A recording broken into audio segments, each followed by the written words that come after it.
All right, Kahil, what a performance from the guys and the coaching staff to pound San Francisco in that way. Team that had beaten you, it's senior night, 4-game losing streak, got to win to get to 5. You guys absolutely showed up in one of the best performances of the year. What did it take to do that? Full credit to the guys. The guys really executed what they were asked to do, right? It was just an awesome performance from them, top to bottom.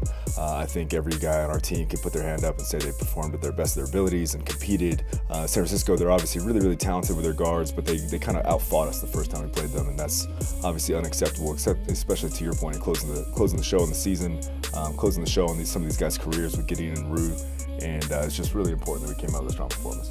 Rudy was especially strong, and he started off really nice distributing the ball, but also he was very patient, and on this clip, he gets into the lane, gets his defender on his hip, and makes about an 8-footer.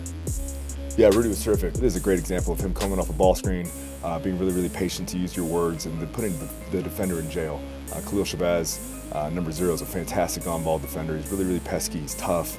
So for Rudy to be tough with the basketball first and foremost, and then come off this thing with poise, get the defender on his back, and make a really tough 10-footer over Zane Meeks, who's extended, contesting the shot. That's a big-time play by Rudy. Okay, next one, Rudy hands off to Gideon, who was really hot, hit 2 threes in a row. Yeah, this was big. A little bit of a mix-up. Gideon probably shouldn't have been in the spot in the first place. You know, worked out. It did work out. Foos is actually coming down to set a ball screen for Rudy.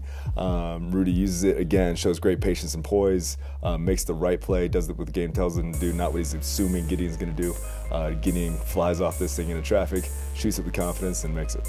So you're telling me not every play you run is the exact way you want to run? No, it's not an equation, unfortunately. It's human beings, young people, and they're going to make mistakes, and sometimes they do it for the right reasons. Okay, Foos has finally called his number from 3, and he makes this. He made 1 of 8 last year.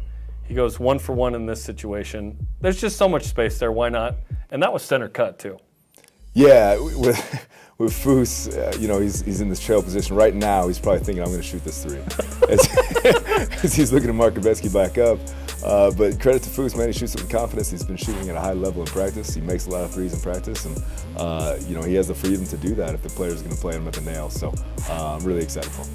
A lot of offensive highlights, but defensively, Jackson Robinson and everybody on the wings, really good defensively. Tyrell Roberts was limited. Shabazz went for 21, but it wasn't like that 30 output we've seen, right? Right. And Jackson kind of brings down the house here with the steal and dunk. Yeah, I think Jackson, this was his most well-rounded performance of the season. I think he was fantastic defensively. He was super efficient offensively, took care of the basketball, some assists, no turnovers. I think he had 3 steals in the evening, and that was one of the highlights, but he was fantastic all night. Oh, to be that long. Right. Just go like 3 dribbles and just hang on the rim, right? Absolutely. He is awesome.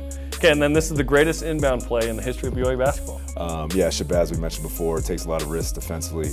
Really hard-playing dude, and he's thinking more about being disruptive here, and he's assuming Downs going to come off some action going towards the strong side of the floor.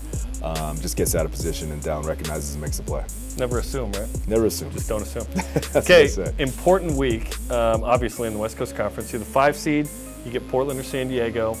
What's the preparation like in a unique week where you know it's one of 2 opponents and you got to wait a few days and you got to win and keep going? Absolutely, it's a massive week, as you mentioned. We really need to close this season strong. I think the guys have developed to the point where we progress, where we can really compete for this championship, right? But to your point, we have to win on Friday first. It's how are we can prepare to beat San Diego and Portland. A little weird in that those are the 2 that you only played once.